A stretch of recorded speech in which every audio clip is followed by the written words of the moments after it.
Hi all, look, this is just a bit of an impromptu chat that I hadn't planned. It's based on a couple of the comments on the forum here. And a couple of people, Jacob, man, I didn't see your post earlier, I'm sorry about that. I'm feverishly working away on the Windworks International Harmonic Slur Challenge. I'm going to launch that shortly. It's going to be really cool. And it will actually tie into the topic, which I've decided to turn into a bit of a trumpet chat. I've done a couple more at the YouTube channel. So subscribers to the course, if you haven't seen the YouTube channel, how am I going to do this? I'll put a link in the forum there.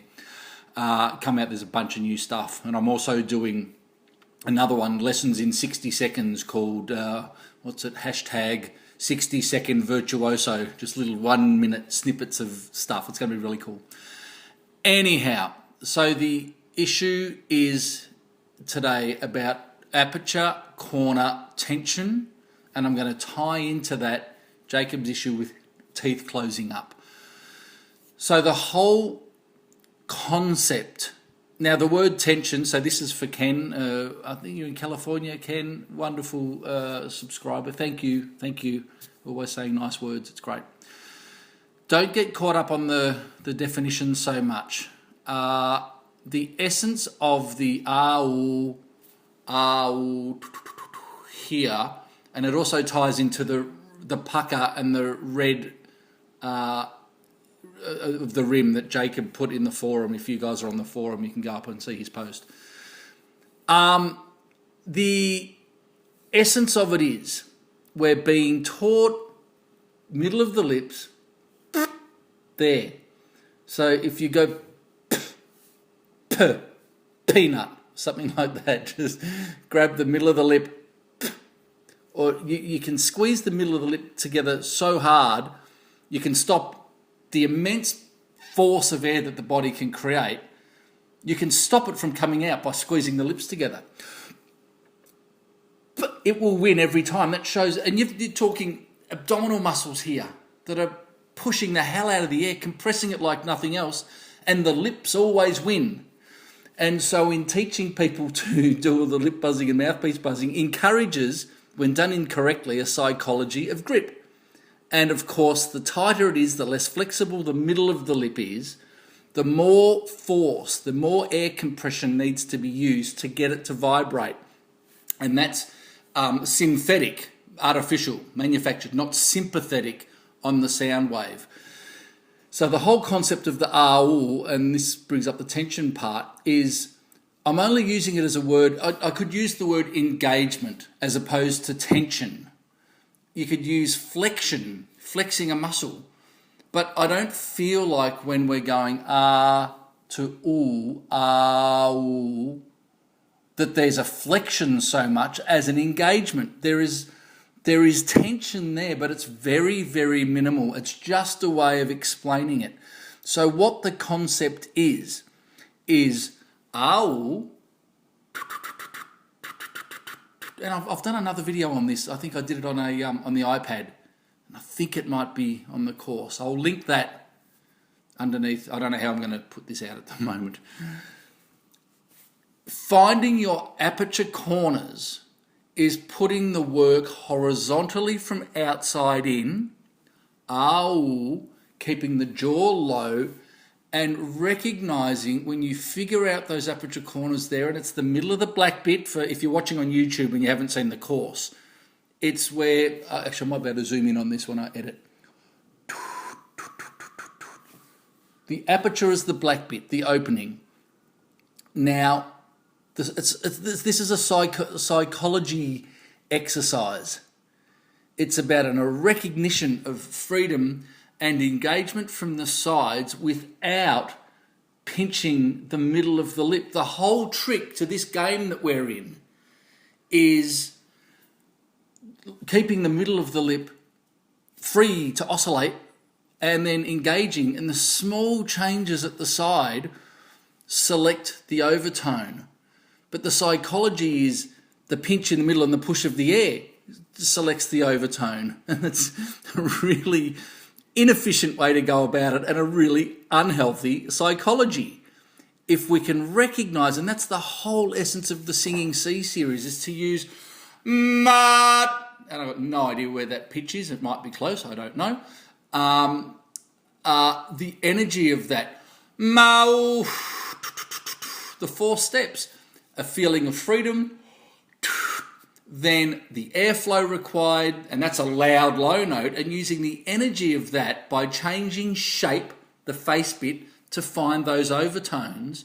And what it's developing is, if you've really got your magnifying glass out and your eyes are closed and you're recognizing what's going on, when you're going from overtone to overtone to overtone, just using the energy of that low C, then you will recognize what's actually stimulating the pitch change, and you'll also recognize whether you have to give extra pressure to the air to get the lip to vibrate. Hence the term passive reduction, no activity, and getting people to change pitch without activating here.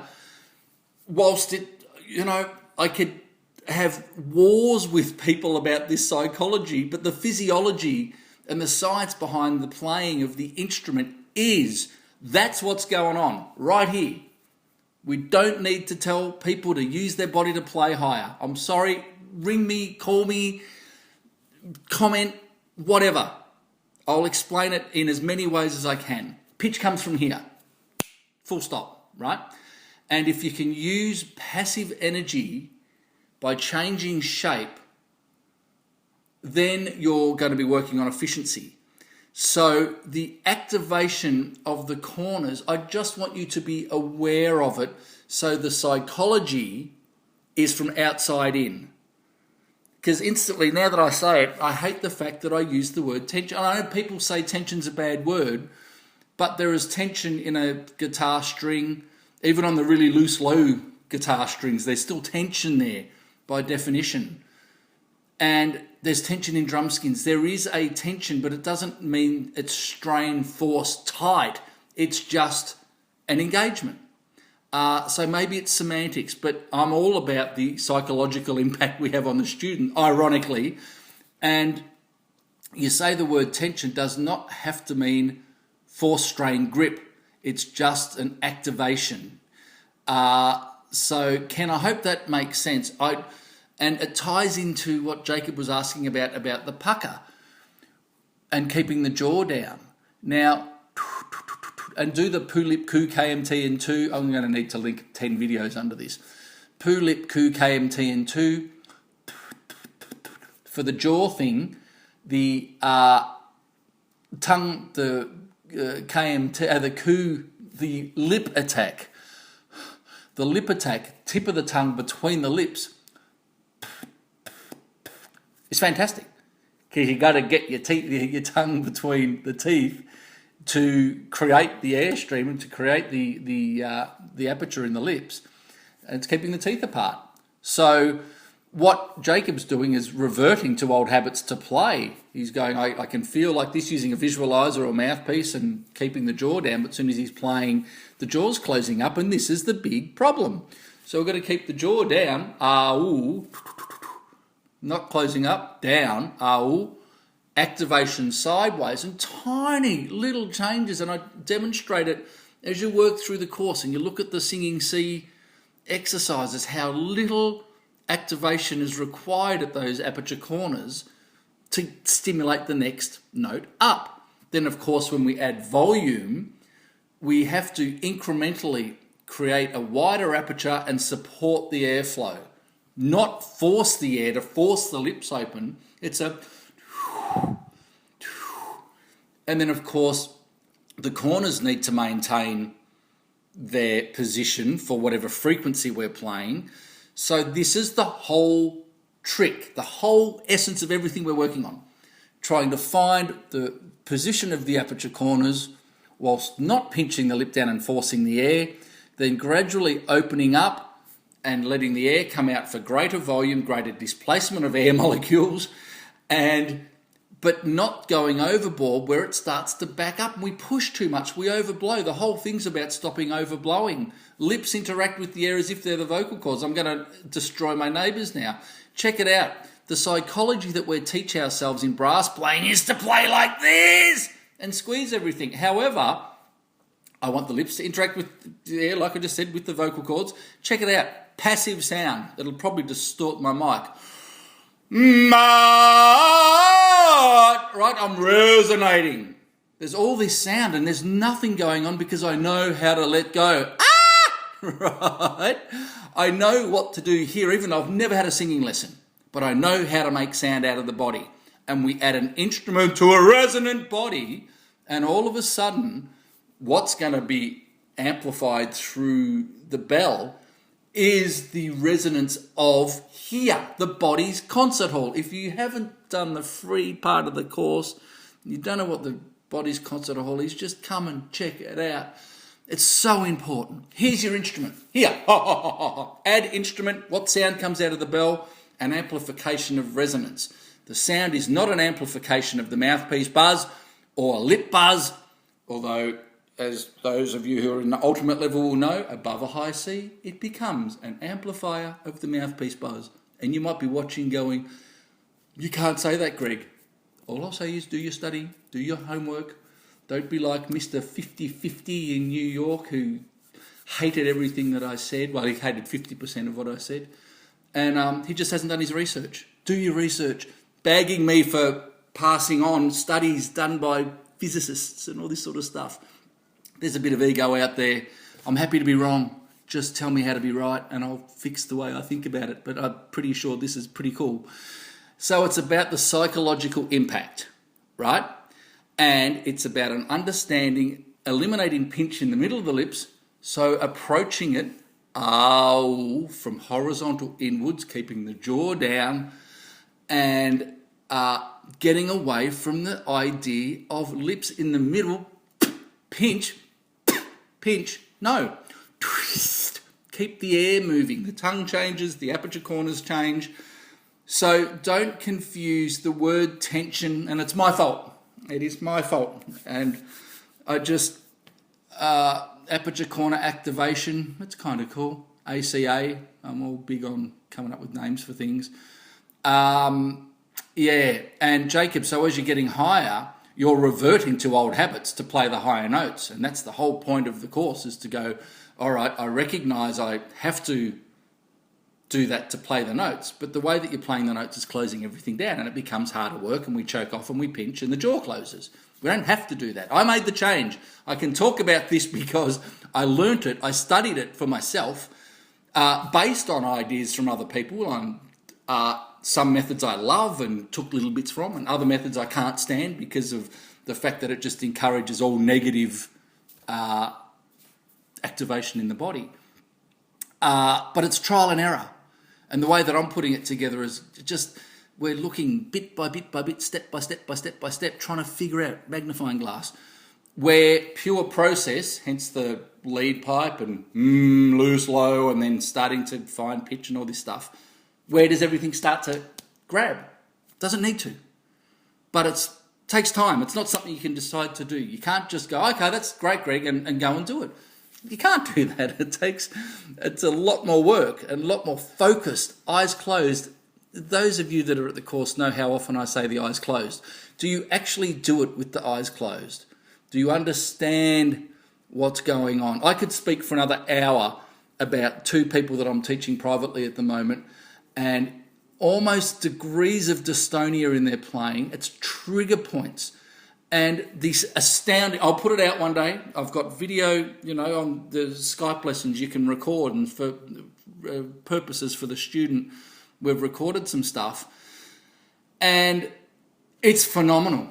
I've literally got footage of me going, amazing, astounding, because what I'm seeing shows really deep-seated, this sounds minimal, the wiring, programming, habitual instincts from way back in the brain, doing one thing on lead pipe and then trumpet in one hand, lead pipe in the other, and seeing existing process versus perfect process on lead pipe. And soon as the instrument comes up, it might trigger a shake, or it might trigger puffing cheeks. It's bizarre. It's full on. And I'm still learning, but it's deeper and deeper and deeper than I thought.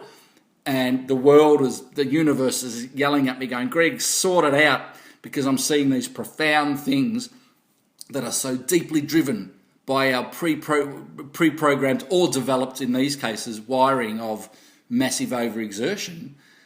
And the mere fact of picking up the instrument can trigger the habits. You've been playing for a long time, so you want to keep doing the same old thing.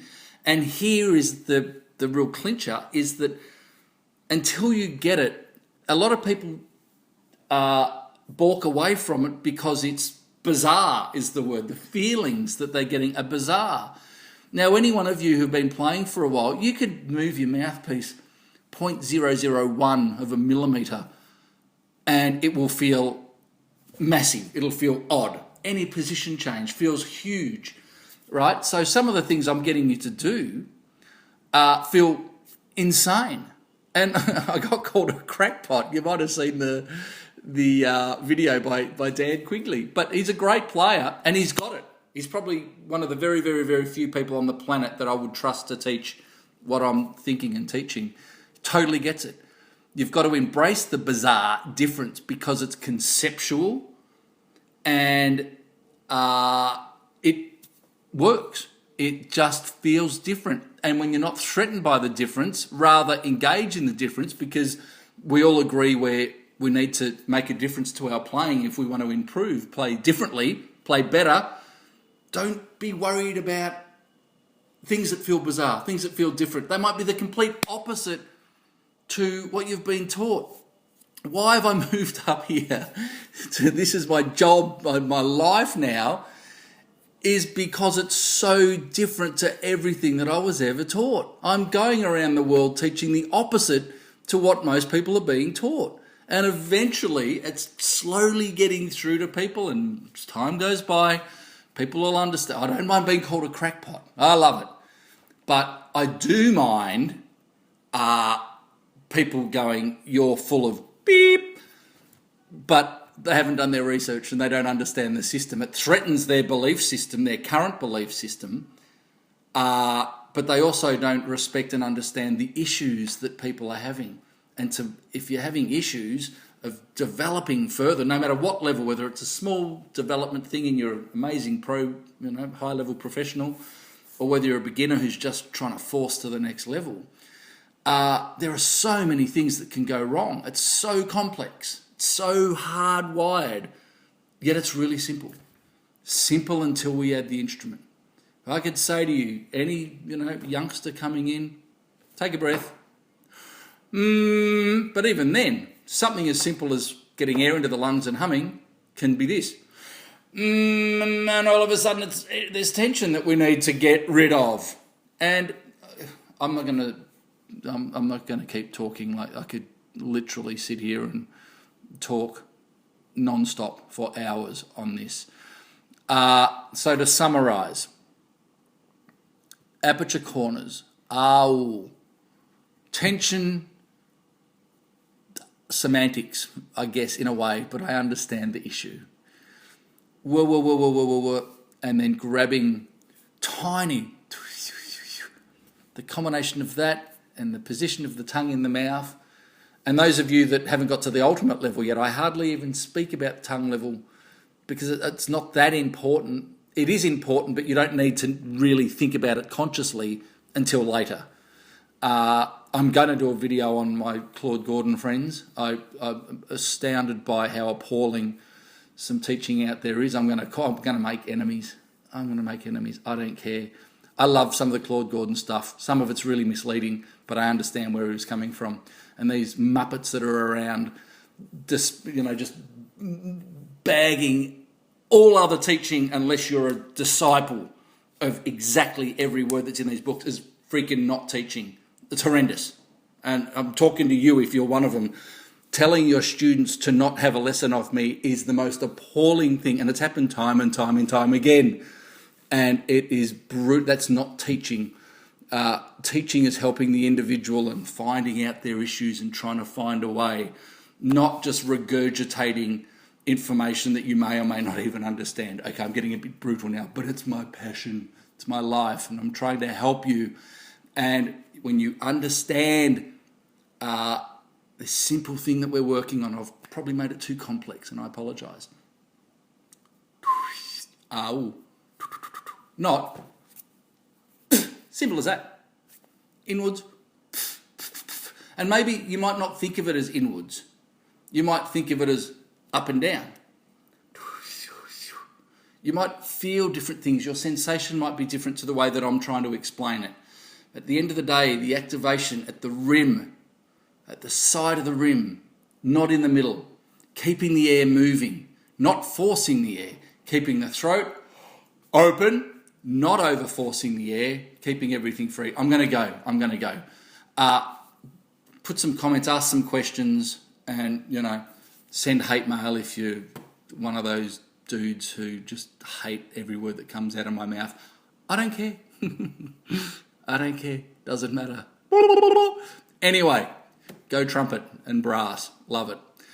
Thank you. Rant over.